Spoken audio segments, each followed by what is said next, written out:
नमस्कार मु आपणक नाम ओडिशार घरे घरे परिचित लोकप्रिय कमेडियन मिस्टर गुलुआ ओरफ आशीष दास एबे बड़ असुविधारे जी दिने समस्तंकु हसाउथिले आज से निजे कांदुछंती।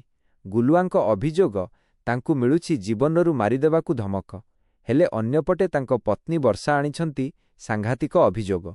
कौन एही पूरा घटना आसंतु जानिबा। सोशल मीडिया रे एक वीडियो जरिया रे गुलुआ कहिछंती जे तांकु 50 लाख रु 1 कोटी टंका पर्यंत बटी मगा जाउछि। टंका नदेले तांकु बदनाम करिबा सह तांकर गोड़ हाथ भांगी देबाकु धमक दिया जाउछि। एपरिकी से निज जीवन प्रति विपद थिबा कही बालियंता थाना रे अभियोग मध्य करिछंती। किंतु कहानी रे आसीछि एक नुआ मोड़। गुलुआंक पत्नी वर्षा सामनाकु आसी स्वामींक विरोध रे परकिया प्रीति एवं मानसिक निर्यातनार अभियोग आनिछंती।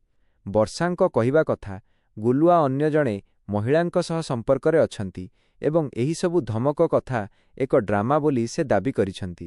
दीर्घ 10 वर्षर प्रेम और संसार एबे भांगिबा अवस्था रे पहुंचिछि। एही घटना एबे पुलिस हातरे।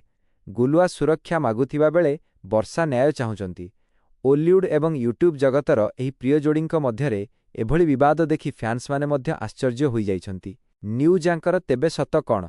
गुलुआ प्रकृतरे विपदरे अछंती ना एहा पछरे अन्य किछि रहस्य रहिछि ताहा पुलिस तदंत परे ही स्पष्ट हेबो।